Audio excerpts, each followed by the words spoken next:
you need to know about because it all just happened either 2 days ago or 30 days ago. 3 things you need to know. Number 1, Amazon changed their policy on the insurance you're required to have for your Amazon store. Number 2, A to Z guarantee claims just got better for the customer and for you. What happens when Bobby McGee, your customer, says, I want $10,000 in damages? What do? We're going to talk about that. And number 3, Amazon will pay you a 10% commission fee if you do what I will share in a few minutes. So, hey everybody, this is Seth Kniep, Kniep'n It Real.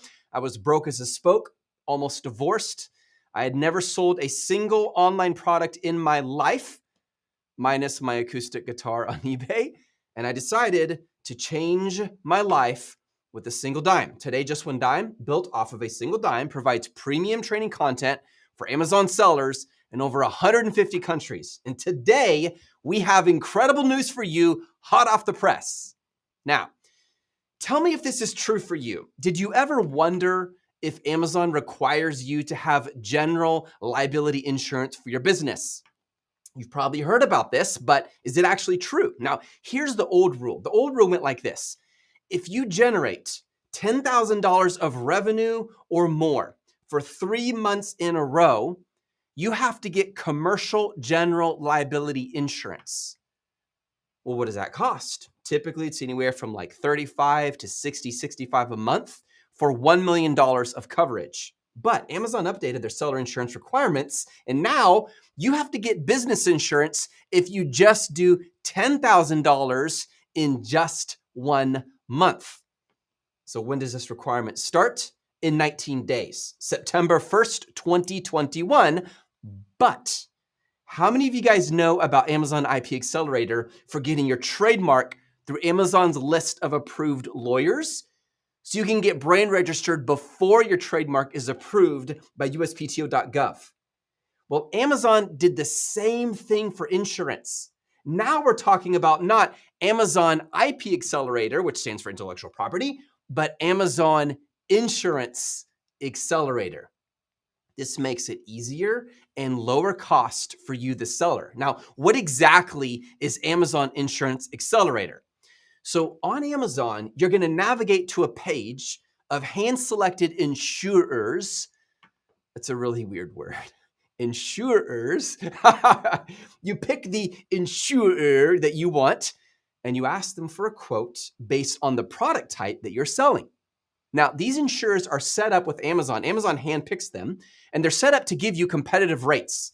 They understand the kind of business insurance you need, and it's all through Amazon. It's all linked. Very similar to Amazon IP Accelerator with their lawyers. So they got this team of lawyers they work with. Now they have a team of insurers they work with, kind of like a DSP, which is a delivery service provider. You know when those vans show up at your front door and they drop you the box? Did you know that is an independent contractor? Even though it has the Amazon brand on it, it is not owned by Amazon. It is an independent company. Well, the same is true with these insurers. They don't work for Amazon. They work with Amazon. Now, it gives you a huge advantage if you get in your insurance through them. Let me explain. And by the way, we included the link below for your convenience. Oh, and it's really cool. If you like this video right now, just do it really quick. Just give it a thumbs up. The link will magically appear below. So Amazon did something else too. Raise your hand if you know what A to Z is. A to Z guarantee claim. Do you guys know what that is? If you have ever done FBM, fulfilled by merchant, let's say you sell clothing hand steamer, okay, then you might have experienced an A to Z claim. And let's just say you sell this clothing hand steamer, one of these guys. Bobby McGee, your favorite customer, buys a suit and he uses it, but he's mad because it sparks a fire and it destroys his suit. So Bobby comes after you and puts in what's called an A to Z guarantee claim, which basically means he's telling on you to Amazon. You gotta love Bobby. Once Bobby files that claim, you have to respond, and then Amazon will look at the situation and they deliver the final sentence, for lack of a better term, which usually results in a full refund to Bobby, your customer, a warning to you, and a strike against your Amazon seller account. Well, Amazon just made it better for the customer and you, the seller.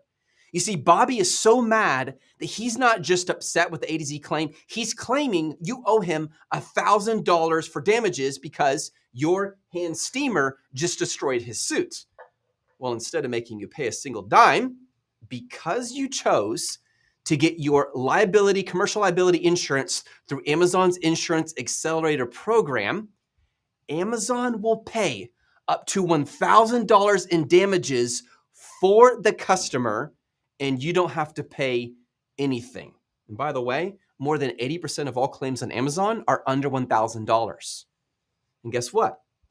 This will have no negative impact on your ODR. It stands for order defect rate. In other words, out of 100 orders, how many of them go bad? If a customer makes an A to Z guarantee claim, that creates a 1% order defect rate. Happy ODR equals happy Amazon equals happy Amazon seller. Now, if you want all the details with the boring terminology included, below we provided you with the link for tonight's bedtime reading. Now, the question always comes up, well, what if the claim is over $1,000? Well, that's what your insurance is for. You go to your insurance company, you work it out with them, and that helps to cover you in the event that this happens. By the way, we go super deep on insurance in FBA Mastery. FBA Mastery, it is a full-on training, coaching, one-to-one group coaching, courses, captions, subtitles, slides, everything. So if you want us to work with you, check out this link. We'll pop it up there for you right now. It's JOD.com/freedom. Apply. You'll meet with one of our team members. They'll listen to your situation and see if we're a good fit for you. Okay, now for the best news of today. I just got one more thing, guys, then I'll take a few questions, but I'm only asking really good questions. The brand referral bonus program. So let's just go back to the hand steamer, okay? Because we're on this hand steamer kick. So you launch your hand steamers, but you want this to be huge. You want to rank fast, and you realize you can rank even faster if you have people coming from outside Amazon to Amazon from a landing page. For example, you're in some Facebook ads, you drive customers to a beautiful landing page that shows them, excuse me, why your hand steamer is the very best. And you want to blow the competition out of the water. So they click the link, it takes them to your Amazon listing, and they buy your product. We have a problem. You spent Facebook ad money to get those customers to your Amazon listing. And you also still have to pay Amazon's fees, the FBA fulfillment fee, the referral fee, and all of that. Now, Amazon gets this. And Amazon also wants your customers going to their platform. So Amazon, I kid you not, will pay you a 10% commission, they also call it a bonus, for driving outside traffic to Amazon. I mean, they are incentivizing you to advertise your Amazon listing to other platforms like Facebook and Instagram and YouTube and your own landing page and Shopify, all these other places. Well, how do they do that? What does that look like practically? How do I get my 10%? They discount your referral fee by 10%. It will show up as a credit to your referral fee on your payout report. If you know your acquisition costs, you can make this not only incredibly profitable, but you can rank faster because you're driving Amazon traffic and non-Amazon traffic to your Amazon listings, which triggers an algorithm to help it to rank even better. Oh, and if these same customers who bought through this link, if they buy something else from your Amazon store within 14 days, you get the same 10% commission for those sales too. So someone's always going to say, well, Seth, how do I join the brand referral bonus program? Well, if you like this video and subscribe, the brand referral bonus program will magically appear below. Okay, that's it. That's all I got. Guys, this is hot off the press. The brand referral program came out a month ago. The insurance came out 2 days ago. One of our commitments is to bring you the most relevant, the most helpful tips so you're fully aware, because Amazon is not easy to navigate and they don't have a consistent way of announcing new things. So I'm going to take a couple minutes to look at questions and we will go from here. What is up, Putera? Good to see you. Putera says, hey, Jod team, DFY here. Good vibes. Great to see you. How are you, Putera? Thank you so much for joining us today. All right, regards from Spain. How you doing? Good to see you, Juanfra. I'll email you the address. Look forward to the video. No problem. And by the way, guys, this video will be on the Just When Dime YouTube channel, so that sounds good. Yet we are mostly FBM. Okay, I'm really curious. How is that going for you? I'm so, I'll be honest. One of my concerns was How many of you guys are actually FBM? How relevant will this be to you? But I started FBM, so I totally hear you. No worries, you were late, Jorge. Good to see you. Seth, I've been meeting in 2 weeks to see if we are fit. I can't wait. That is awesome, Michelle. That's so cool. What is up, Steve? Steve is in the house. How are you, brother? Good to see you, my man. You're going to test my Spanish. Saludos cordiales desde California. Mucho gusto en conocerlo, amigo. All right. Let's see. Okay. Does anybody else, sorry, hold on. Does anybody else here feel like they're unstoppable, or is it just me? It is not just you, brother. I feel unstoppable as well. I think we all do, because we are on a mission, my friend. Hey guys, can I expect a video about arbitrage? Yes. So I understand it's putting you through this like really weird loop. He's talking about our arbitrage program. It is, you are on the waiting list. You're good. It's just, we need to update the graphics so it's obvious that you were added, because right now you feel like you're going in circles, and I apologize for that. That's our fault.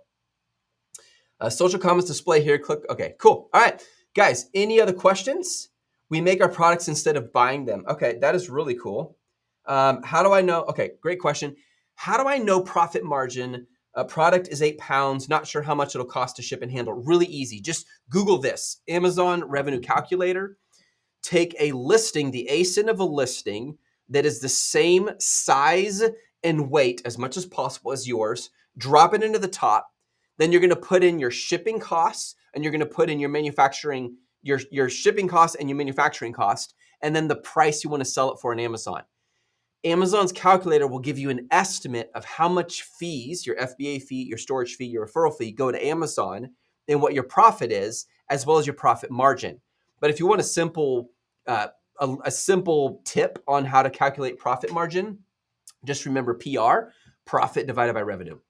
Or if you want ROI, profit divided by cost or investment. Very simple. So I think PC for ROI, PR for profit margin. And obviously multiply it by 100 because it's a percentage number. Great question. All right. Let's see. Next question on here. Most every Amazon training is about finding the new product. So there is a part of our training, it's 1/5 of it, and we teach 9 different methods for how to find new products on Amazon in our training. We also talk about how to build PPC ads. We talk about how to optimize listings. We talk about how to negotiate with suppliers, how to find suppliers, how to source. We even get into doing molds and custom designing products. We talk about how to scale your business, how to grow your business, how to get insurance, LLCs versus S Corps. I could go on and on. Just go to this link right here, JOD.com/freedom. You'll fill out an application if you're interested. All right, next question. Let's see here. Give me 1 second, guys. Wow, a lot of questions coming in now. All right. What is the price of your course? I think you mean course. So we have several tiers. What you need to do is go to JOD.com/freedom. I'll show you the link again, and fill out the application, meet with one of our team members, and explain what you're trying to do. We have different tiers based on what you're trying to accomplish. All right. Great question, though, but I love how you put course. I know you meant course, so that was just funny. Next question. Hi, I have an FBA store currently doing 150, 180,000 a month. Good job. The profit after PPC is 12%. What to do? Help me. So first of all, 12% on a dropship store, and I know this isn't dropship, is reasonable. 12% on arbitrage is a bit slim. You want to be at 33% as a general rule. So look at it this way. If you take a product and let's just say it's selling for $99, you want $33 going to the cost of sourcing it, of buying it. You want $33 going to Amazon for the referral fee and the FBA fee and the minimal storage fee.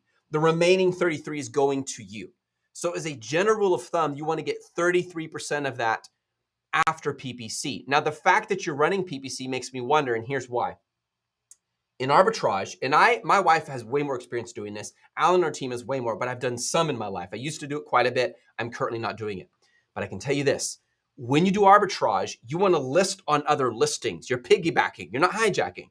And those listings, if they have a low BSR that's under 80,000, and especially if it's under 50,000, that's a sign it's selling very quickly.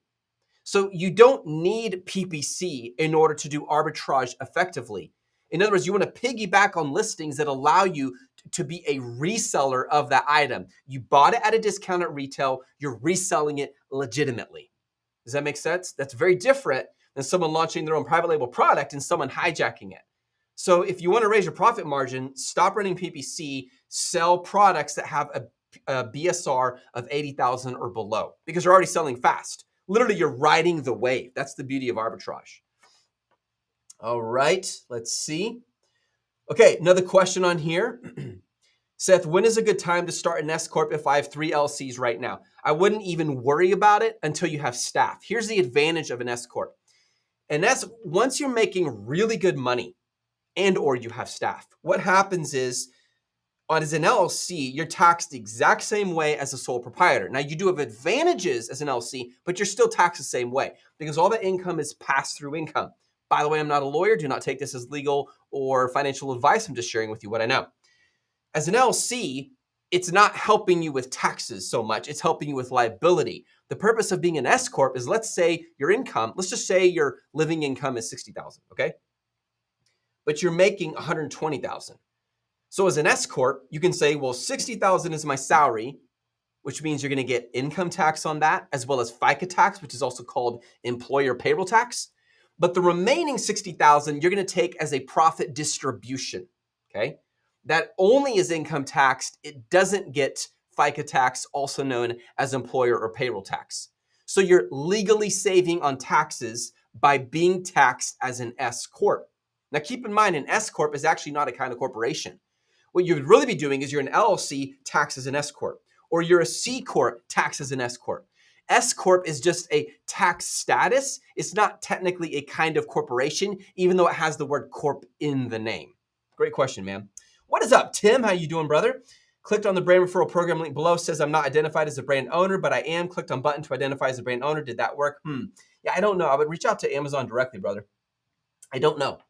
That's going to be unique to your Amazon seller account. All right, next question by Fitcord.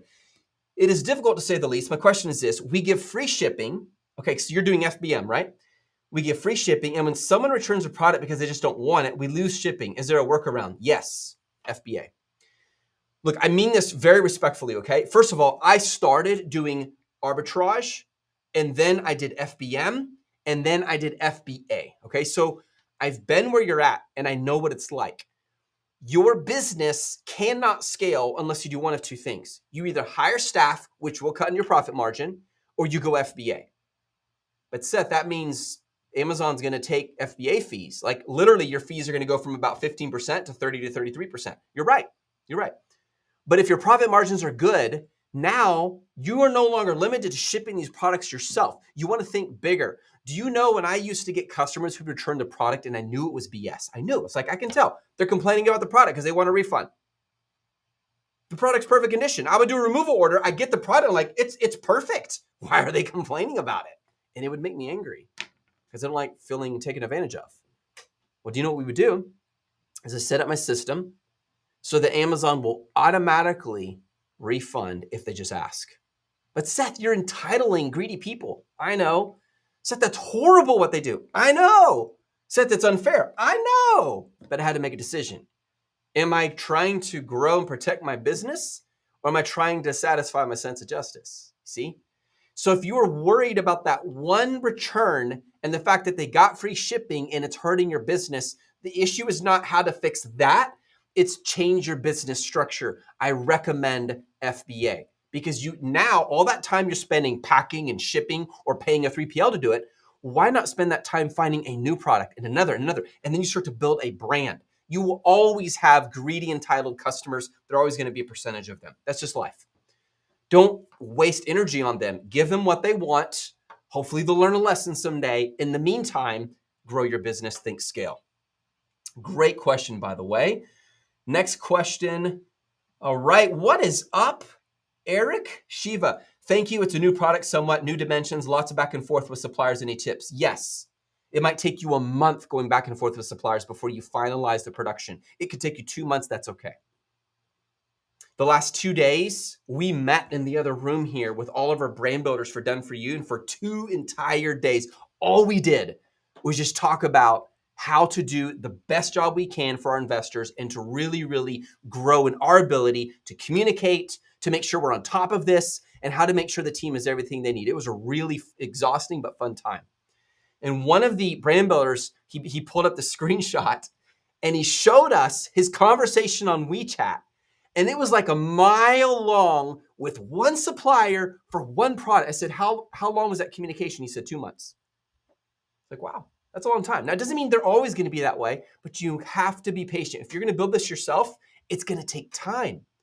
That chair is creaky. It's going to take time. It will take time. So think, am I in this for the long term or am I in a rush? It's perfectly okay. And that going back and forth, it'll be annoying sometimes. And you might find after 2 weeks, oh my goodness, this isn't the right supplier for me. Always get a sample at the beginning just to see their production quality. If their first sample's crap, don't even consider the supplier because the sample they send should be their best impression. It's like your first date. You're not going to go with your hair all a mess, BO under your underarms, scrappy clothing. You're putting your best foot forward. If a supplier cannot blow you away with the first sample, why in the world would you expect them to do a good job on the production? Then once production starts, you have the option to order a production sample, which will cost a few $100s because literally they're setting up their tooling in their factory to produce one of these. They're going to charge you a lot to make it worth their time. It's expensive for them. And then you can also do a product inspection. By the way, we teach all this at JOD.com/freedom. All right, next question. What is up, Tom? For Air 5665, is it necessary to take pictures that show UPC on the packaging, or we can send pictures without UPC on packaging? All you need to show is your brand name. Great question. What I would literally do is get a piece of cardboard, it's just anything, go buy one of those whiteboards at Walmart, take the packaging, take a picture of it with the brand name, submit that to Amazon. Keep it simple. That's it. All right, next question. We do not need that part is my issue. Gotcha. Okay, no problem. Next question. Where do you find which state you sold to for taxes? Manuel, here's the good news. Amazon, because of the marketplace facilitator law, and I know you're referring to sales tax, right? Amazon almost completely takes care of everything for you. If you go to this channel and you look up UPC, just search UPC on the Just When I'm channel, we have a full-on video. It's got a really cool narrative background story about UPC, and we filmed it in 100-degree weather, and we almost died, but that's how much we love you guys. There's a part that shows you exactly in that video how to find out which state your product was shipped to so you know your economic nexus. If I confused everyone, just go watch the video because I could go off for sales tax for a while. Okay. All right. What is up, Dwight? Good to see you. Dwight, I remember you. How are you doing? Hey, Seth, if I register an LLC and have invoices in my individual name, that should be applicable as a deductible, correct? Do all expenses for the LLC have to be in the LLC's name? Great question. So to the government, they don't care. When you pay your taxes, you're paying them as you. In other words, your LLC is a disregarded entity. In other words, to the IRS, your LLC is almost invisible. An LLC is a state-generated entity. It is state-based. They started this back in the year of 1977. So when you pay your taxes, it's pass-through income. All they care about is that you pay your taxes, and you'll be paying your taxes underneath your Social Security number. So it doesn't have to be your LLC. They don't care. All they care about is did you pay your taxes because it all goes to you anyways. Does that make sense?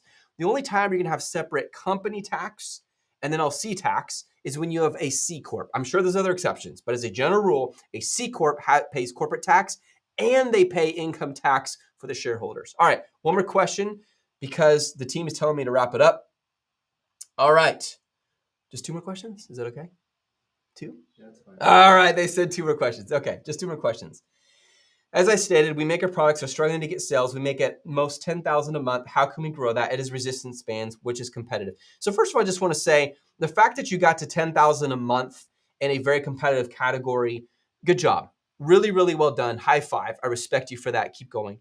You're going to have to start looking at higher price products. The problem with the resistance bands is they're cheap, which leaves you almost no margin. Start selling something that sells for higher because your fixed costs, like your FBA fees and your shipping from the supplier to Amazon fees, they're fixed. They're based on the size and weight. Therefore, selling a higher priced product does not always mean you get a greater percentage of fees taken out, unlike income tax. All right, one more question, my friends. Okay, Need some motivation, feeling helpless, getting married soon, want to support my wife, spend more time with her, words of wisdom. Yes, the fact that you feel helpless means you're probably teachable. My most teachable moments is when I'm in tears. Those are the moments when I learn and grow the most. So it's okay to feel helpless. If you always felt strong, you wouldn't be a strong person. I just slacked one of our staff the other day. I said, when you feel weak, that is when you have the opportunity to get the strongest. When you feel knocked down, that's the moment of decision. So remember this, it's okay to feel low. Congratulations on your upcoming marriage. Take that first year and make sure you have time to give to your wife. It will not be easy. You guys will get in fights, you'll get in disagreements, you'll have misunderstandings. But remember two things, grace and forgiveness. They're going to offend you, they're going to wrong you, and you to them. You have to be willing to show grace, to forgive, and to move forward. But I would start now. If you're thinking about a business, I'm assuming that's why you're watching this. Start now planting those seeds of what you guys could do. Start dreaming together where you would like to go, what you would like to do. Start with your why.